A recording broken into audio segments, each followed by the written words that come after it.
Professor Agostinho da Silva, muito boa noite. Vamos pegar no final da sua conversa da semana passada e penso que é muita coisa que anda na cabeça das pessoas que o ouviram.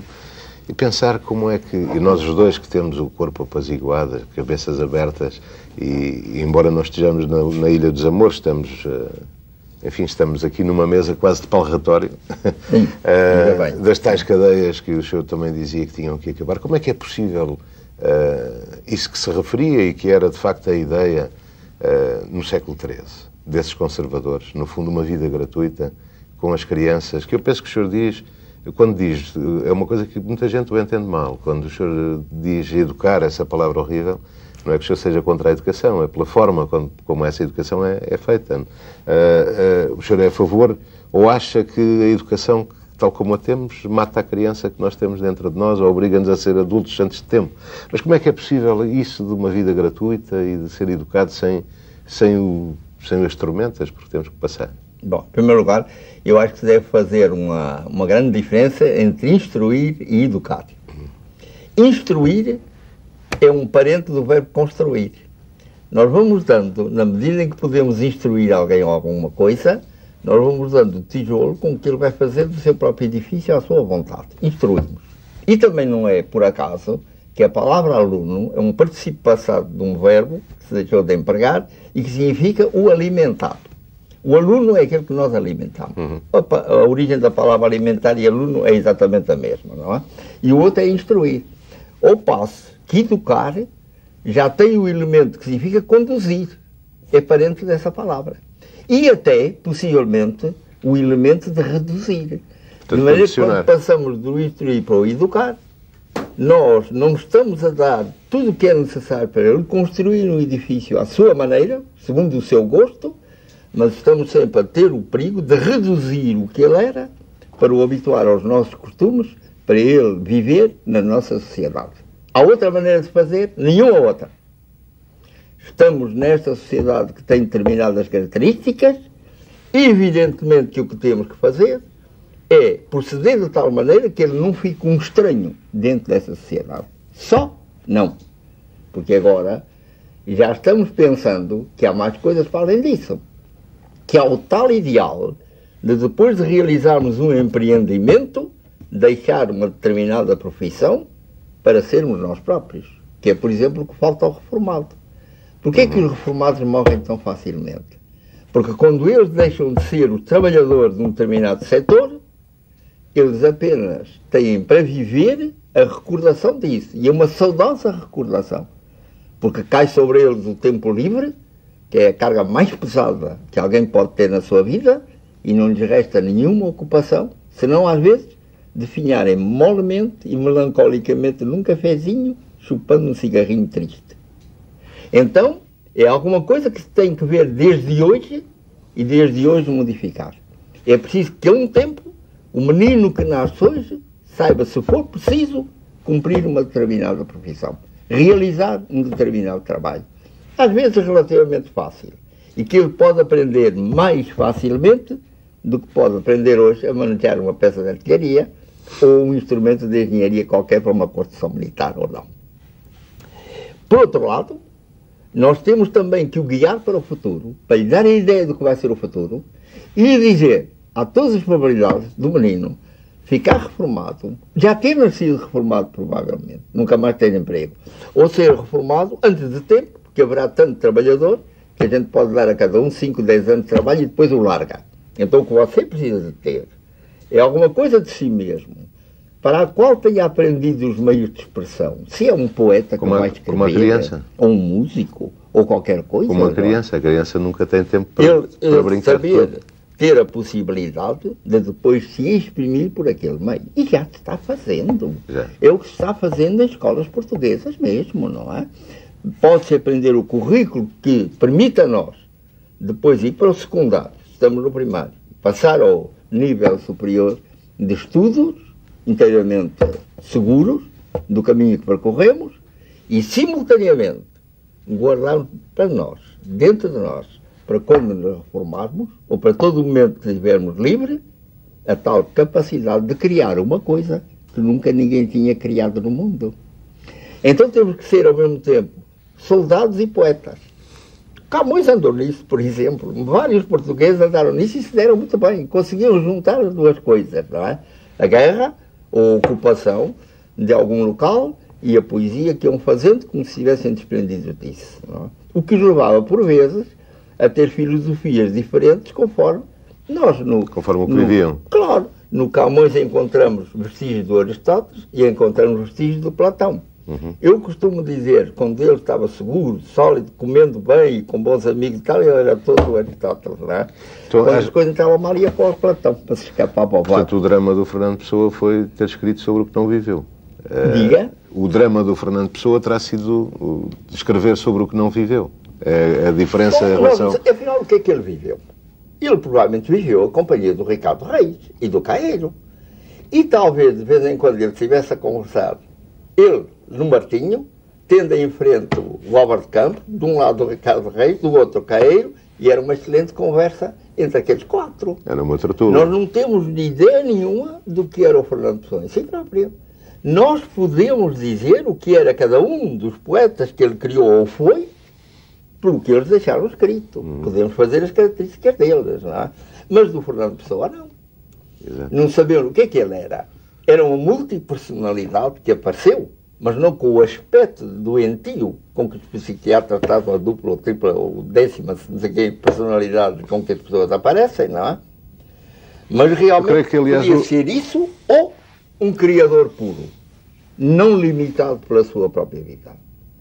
E até às vezes sentindo coisas a que, penso eu, tinham um caráter de heteroнимia, mas aquilo punha o próprio nome. Eu suponho todo o episódio dos amores com Ofélia, não é?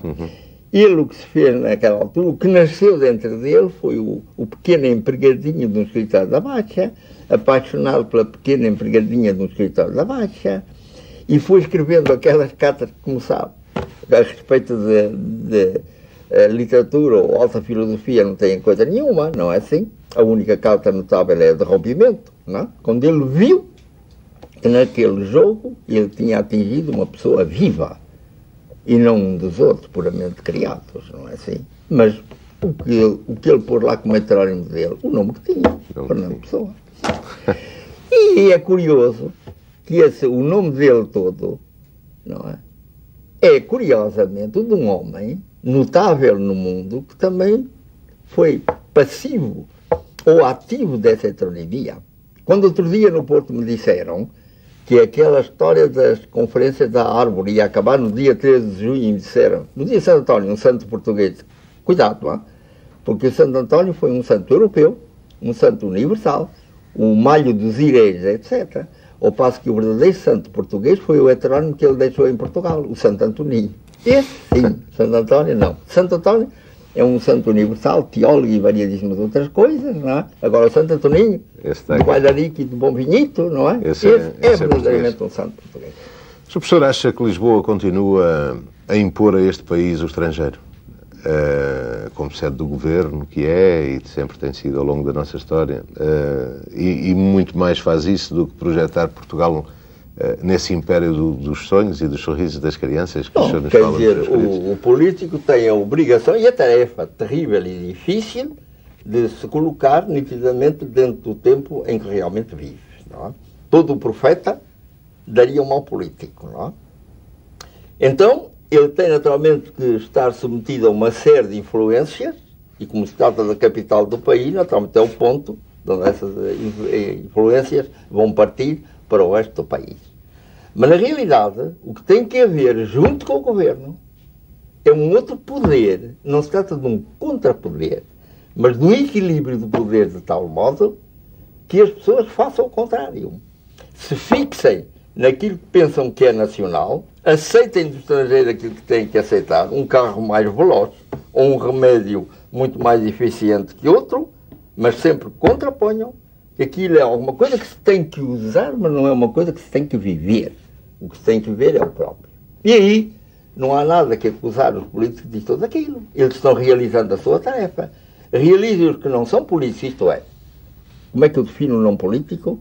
É aquele que de nenhuma maneira quer tocar ou que o toque alguma coisa que tenha a ver com o poder. é aquele que é tão venerador da humanidade dos homens que não quer ter poder nenhum sobre eles, embora de vez em quando tenha que haver acontecimentos que parecem infringir isso. Outro dia, no Porto, a discussão que houve foi, tendo o Martim de Albuquerque muito bem marcado, que foi sempre constante no pensamento português, a defesa da liberdade de todos os homens, fossem eles de que país fossem, de que hemisfério fossem, ou de que cor fossem, ao mesmo tempo faziam escravos. De vez em quando, embora dissessem que fosse para salvar as almas. Não é? Como é que essa coisa se junta? Sim, os portugueses tinham aquela doutrina, simplesmente de vez em quando eram confrontados com um problema que resolviam a seu modo. Por exemplo, podiam ter sido confrontados com esse problema de realmente salvar as almas daqueles mouros, daqueles heréis, daqueles pagãos, não é? E a possibilidade era trazê-los e mantê-los nas casas para que eles fossem convertendo, fossem tomando os costumes dos cristãos, etc. E depois vem a biografia de muitos que efetivamente se tornaram cristãos. Depois, quando nós olhamos isso no passado, esquecemos muita coisa no presente. Porque a economia está misturada a tudo e imperando sobre tudo. Quando outro dia muita gente se espantava quando disse que aceitava perfeitamente que os portugueses há um tempo achassem que estavam salvando as almas dos mouros e servindo-se deles corretamente e legalmente como criados gratuitos, não é? E de acordo com, porque era a moral um pagamento, das circunstâncias. Um pagamento que eles faziam. E quando as pessoas se admiram disso, como é que acham, quando dos meios do melhor que há, como humanidade e como ciência, nos salva o corpo, efetivamente nos salva o corpo, mas ao mesmo tempo salva os honorários que lhe devemos. É que a economia se meteu de tal modo em todas essas coisas que nós já não podemos separar. O que podemos é ter o ideal de um dia, nunca mais ninguém, reclamar honorários por isto ou por aquilo, porque não precisa, não é por virtude, não é? Realmente não precisa. É a tal sociedade gratuita que nos falava, do século XIII e dos conservadores e da Igreja do século XIII. Que os homens queriam, na verdade. Porquê que a Igreja foi contra essa teologia? Era uma teologia do inesperado. O Espírito Santo é a pessoa de Deus na qual está o domínio do inesperado. Daquilo que parece ser a liberdade pura e não o destino. Mas naquele momento em que o Joaquim Fiori proclamou essa coisa na Itália e os portugueses aceitaram com uma alegria, um júbilo realmente extraordinários, o que acontecia é que efetivamente se entrava numa época histórica em que o que era preciso era ver a continuidade das coisas e não adorar o inesperado.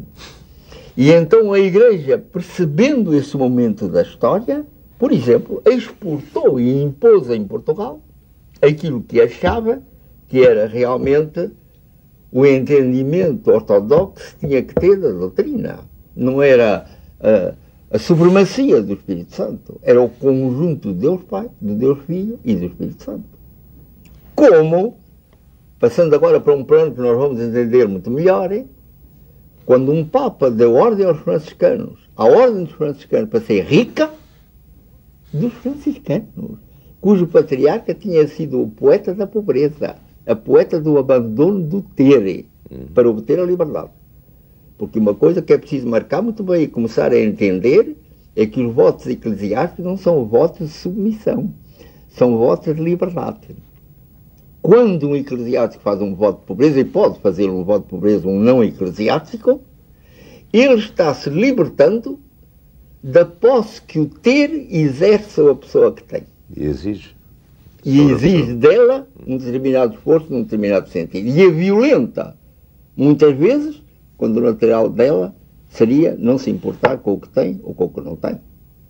Ou quando se fala são muito mais livres. Ser é muito mais livre celibato, do que pode ser de várias maneiras e em várias circunstâncias, não é?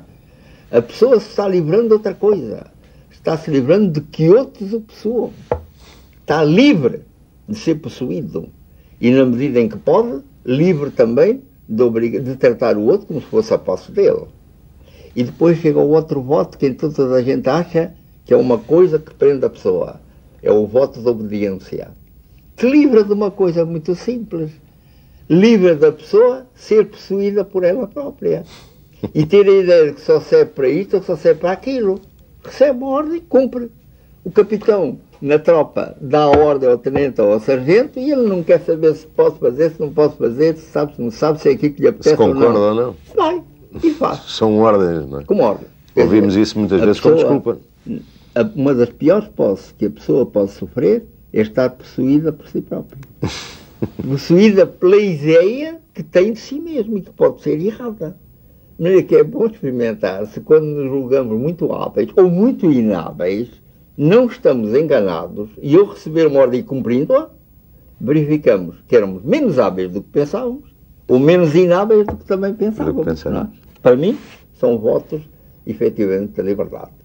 Mas eles, o Papa, achou que naquele momento o que era necessário na economia do mundo era ir acumulando capitais que permitissem depois à Europa transportar-se ao mundo. E eles não entenderam. Posso pegar aí nessas suas palavras. Eu acho que nós demos mundos ao mundo, como se diz, mas em termos económicos, vamos continuar a deixar que a economia se imponha sobre esta conversa. Demos matérias-primas ao mundo. Muito recentemente e ainda atualmente demos força de trabalho à Europa, demos matéria-prima, demos aqueles que transformam essa matéria-prima, ajudámos a construir a riqueza dessa Europa. O que é que acha no futuro, este futuro que nós não sabemos bem qual vai ser e que é uma fase apaixonante este fim de século, qual vai ser o nosso papel? Vamos dar o quê ao mundo? Vamos dar aquilo que temos de melhor, o sonho? Que é o de sonharmos continuamente e de, ao mesmo tempo, termos da vida um conceito objetivo e, quanto possível, vamos dizer, físico, ou se quisermos exagerar, matemático. Vermos o mundo tal qual é e, ao mesmo tempo, descobrirmos disso o que ele também é, mas é muitas vezes oculto aos outros. E vamos lhe dar uma coisa muito simples. É que essa gente da Europa, por exemplo, e quando eu digo Europa, estou-me referindo a esta que está para lá dos Pirineus e vai até os Urais, mas estou-me referindo ao Canadá e aos Estados Unidos, que são a Europa para lá do Atlântico, ou estou-me também referindo à classe industrial japonesa, os fabricantes de automóveis e de piadas, essa coisa toda, que é uma Europa instalada no Japão, tendo aproveitado do Japão a capacidade militar dos japoneses de obedecerem. Simples neles, não é? Porque o ideal deles é ser o menos possível alguma coisa. É a coisa perfeita para entrar numa companhia, marcar o patrão da companhia, o gerente, o lugar em que ele deve estar segundo as suas qualidades ou os seus defeitos, né? Ir degradando, por exemplo, se ele não cumpriu uma... Não o pôr fora, porque ficava sem comer. Toda a vida. Mas ir pondo noutros lugares. E o homem se habituar àquilo, e ir a espetáculos que a companhia paga. Eu nunca no Japão consegui ver luta japonesa, porque o circo, o teatro, ou o que aquilo era, estava sempre ocupado por companhias, não é? E ter todo o cuidado de entrar à mesma hora que entra o gerente, para cantarem todos juntos o hino da companhia, e acabar até por ir dormir o sono por aí fora, no mausoléu da companhia. Não é verdade? Toda aquela coisa está organizada assim, e portanto, com tal eficiência, que hoje a perplexidade do Japão é estar rico querendo ser pobre. Ele que não, cada um daqueles homens não queria ser nada, e é pelo menos muito rico. E eu me lembro muito bem de ter sido chamado à Escola Normal de Tóquio para se discutir com os professores da escola qual ia ser a sorte do Japão, em que havia essa esquizofrenia. Não é? Metade do dia eram americanos trabalhando mais que americanos, a outra metade do dia eram japoneses procurando trabalhar menos que ninguém. E, por um lado, isso, o de querer não ser nada, não ter dinheiro, nada a pesar sobre ele, e, efetivamente, o dinheiro se ia acumulando. Como é que isso vai acabar? Não se sabe. Mas também são hoje quem mais preocupação tem com o lazer, com os tempos livres, claro, com a liberdade do espírito. Porque eles sabem perfeitamente, porque são budistas, eles sabem perfeitamente que a coisa vai nesse sentido. E foi por isso exatamente que não se deu o ajustamento entre a pregação dos magníficos jesuítas portugueses que foram para lá e a gente japonesa. Os japoneses se converteriam todos ao cristianismo se os jesuítas os deixassem ser ao mesmo tempo budistas e do Shinto. Tudo junto. Porquê? Adotar apenas uma das coisas da vida. Vamos adotá-las a todas, não é?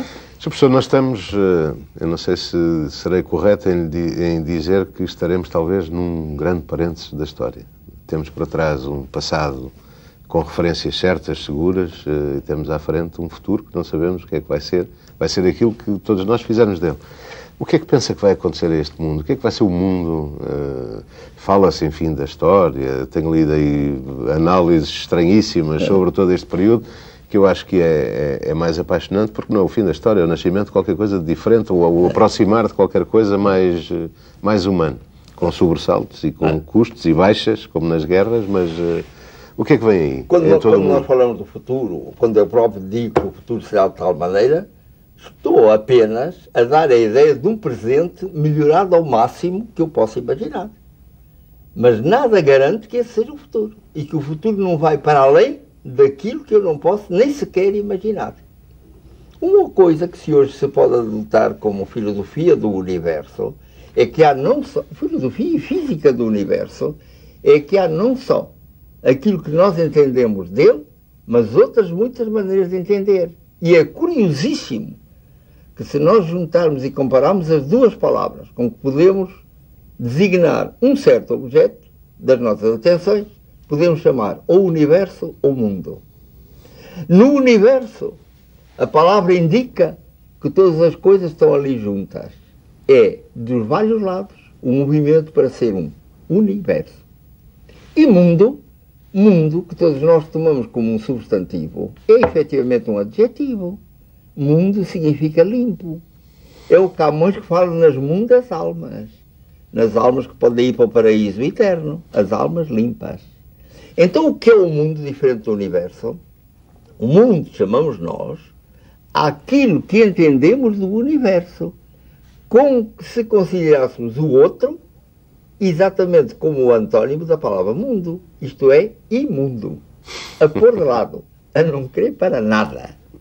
Então, quando nós falamos do mundo e do futuro do mundo, estamos falando do que é previsível aqui nesta parte do universo que nós entendemos. Mas tem uma coisa mais grave do que isso. É que o homem aparece numa das últimas idades geológicas do mundo. É um ser muito recente na Terra. E já passaram várias qualidades dele. Por exemplo, o homem neandertal, em que muita gente vê o começo da abertura para as coisas intelectuais, para o espírito, etc. Talvez nós sejamos apenas mais uma larva de homens. E a certa altura apareça alguma coisa que nos exceda completamente e que se possa rir das ideias que nós tivemos sobre o futuro. É, portanto, necessário vermos a ideia do futuro, não como muita gente a vê, como uma coisa impossível de se realizar, mas, sobretudo, como uma coisa possibilíssima de ser ultrapassada de tal maneira que nós nem a pudéssemos entender. Há variedíssimas maneiras de ver o mundo. Há coisas de matemática, por exemplo, que estão fora de uma nossa compreensão imediata, que parecem não existir por aí, etc. Não é? Isso tudo pode ser ultrapassado. De maneira que a ideia, se pergunta a uma pessoa que pensa que é o futuro, cuidado sempre e piedade com ele. Porque ele está apenas imaginando um presente mais avançado. Tudo pode ser excedido em termos tais que nem a mais ousada das poesias ou das músicas é capaz de chegar a isso. A música com mais probabilidades do que a poesia, não é? Enfim. Professor Agostinho da Silva, muito obrigado por esta meia hora estar consigo. Obrigado por a nossa conversa. Eu que lhe agradeço.